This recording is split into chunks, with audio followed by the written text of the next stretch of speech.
Dear Patriots, before the news starts, please subscribe to our patriotic channel by clicking the subscribe button.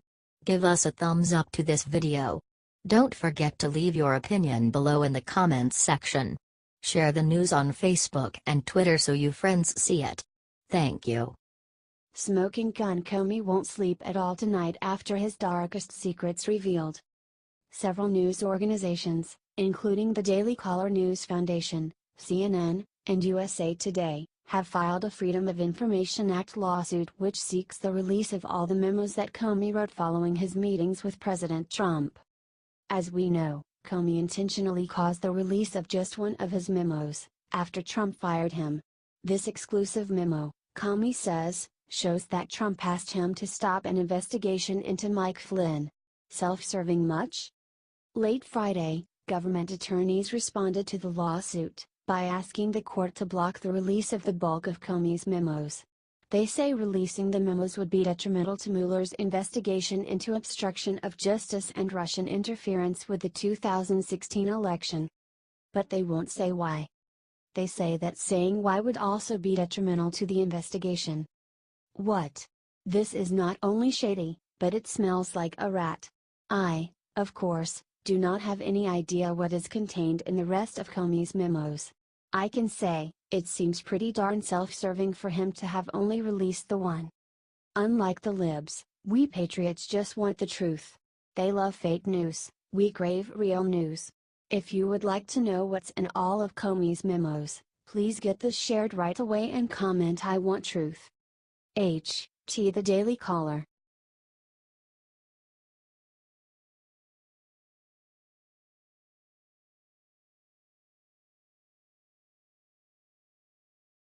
Sarah Huckabee Sanders just peeled out in a Secret Service car and the reason why is amazing. White House Press Secretary Sarah Huckabee Sanders is one of the more popular members of President Trump's staff, stepping up to a podium every day to defend him with her usual grace, tact, and good sense.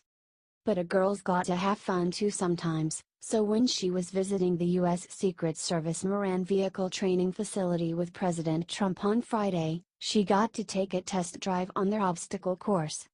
These cars are Dodge Chargers completing a J-turn maneuver pretty awesome.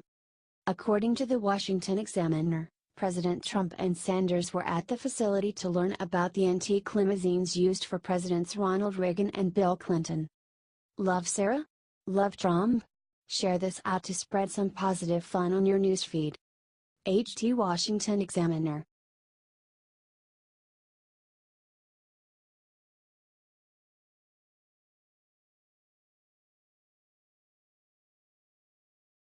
Right after golf trip, Rand Paul revealed Trump's genius with 2 words. Senator Rand Paul and President Trump were at odds with each other throughout the election campaign. Everyone might remember their fiery debates in 2016. Clearly you'd never expect these guys to eventually get along. But that ended up not being the case. President Trump and Rand Paul went out golfing on Saturday and Rand Paul's spokesperson Sergio Gore told reporters. Senator Rand Paul considers President Trump a personal friend. They had a great time playing today and discussed multiple initiatives that they can work on together going forward. The operative words here are personal friend. President Trump managed to make a friend out of a formerly bitter rival, which is itself remarkable. But the reason why is obvious. Rand Paul opposed the last Obamacare repeal, and President Trump wants to work hard to make sure that doesn't happen again. Not only that, but Rand Paul is a doctor. He could gain interesting personal perspective on conservative health reform. Notably, Rand Paul supported President Trump's executive order on Thursday ending health insurance company subsidies.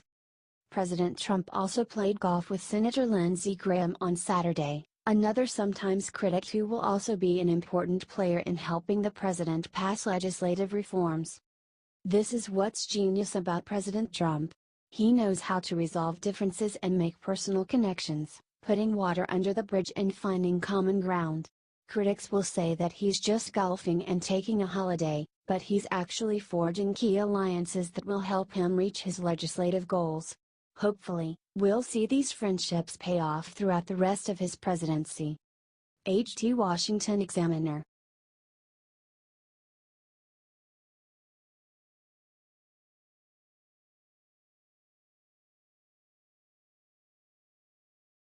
Puerto Rican Congress delegate just told the truth about Trump and left jaws hanging. Jennifer Gonzalez Colon, the Puerto Rican delegate in the House of Representatives, gave an interview with USA Today on Saturday praising President Trump's relief efforts on the island in the wake of Hurricane Maria. Gonzalez Colon said, "I will tell you that everything that the president said that he was going to send to the island, it's getting there. The resources are there. The help is there." Gonzalez Colon also defending the president, saying he catches a lot of flack from critics because his manner of communicating is just more blunt and straightforward than most people are used to. "There are things that I never do, but, the president is always out of the script. And I think that's the main difference. People are used to having politicians that are politically correct, that follow the script, and he's not like that. I mean, what you see is what you get, and that's the way he is." President Trump is a politician like no other, and that definitely can take some getting used to. But it's good to know that he isn't pulling any punches and that he genuinely sticks to his word. And, erasing the leftist narrative that the president is treating Puerto Rico differently because he is a racist, Gonzalez Colon followed up with, "He instructed all his cabinet members to treat Puerto Rico as a state, in terms of this hurricane. I mean, that kind of instruction is important to have access to all those programs." This is great news for President Trump, proving that much of the criticism lobbed at him is unfounded and he is continuing to do a good job in Puerto Rico. You won't see this on the mainstream media very much though, so share it far and wide, patriots. HT Rattle Clear Politics.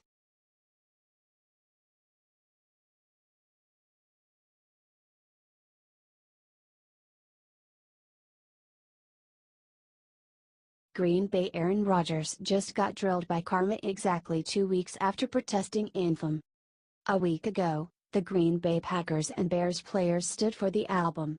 They linked arms for social justice or whatever. It was a lame-ass attempt at protesting. Aaron Rodgers then blamed President Trump for the NFL players kneeling before, like a disgrace. Now, watch Old Glory get ultimate karma on him. The severe shoulder injury will mean that Rodgers will be out for the rest of the season. Ouch. That's gonna hurt. Aaron Rodgers wanted to protest the national anthem and not stand up for it. Now, he can't. Just saying. Share this if you are praying for Aaron to get better so he can come back out on the field and stand for the national anthem like a man. Thanks for reading.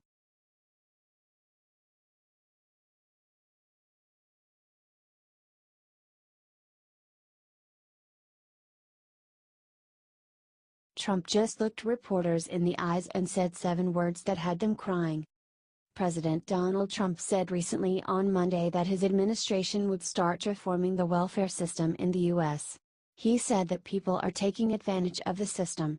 Amen to that. Watch the video below.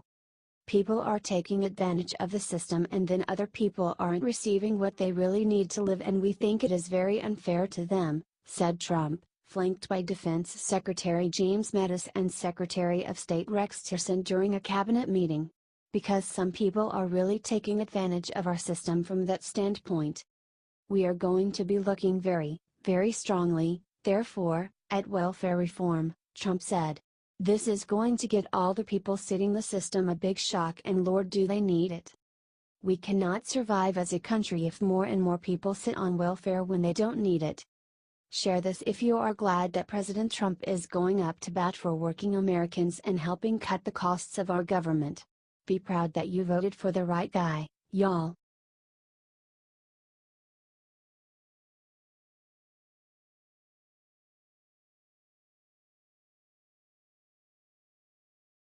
Bill Clinton caught red-handed in Harvey scandal.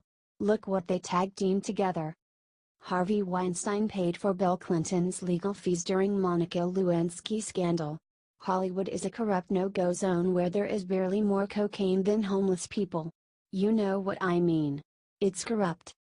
Here's a little story about a thug named Harvey that donated to Bill Clinton to help him pay for his legal fees. Phew. That stinks.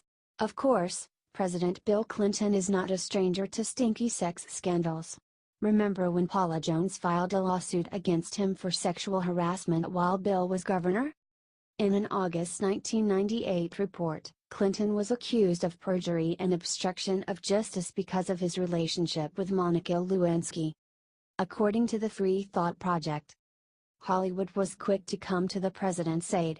Among the 62 donors giving the maximum $10,000 were performers and directors such as Tom Hanks, Barbra Streisand, Michael Douglas, Ron Howard, Norman Lear, Steven Spielberg and Kate Capshaw Spielberg, as well as studio executives Jeffrey Katzenberg, David Geffen, Harvey Weinstein, and Bud Yorkin. Share this to expose the corruption that exists between the DNC and Hollywood. Remember this day. This will be the day that the entire DNC began sinking like the Titanic.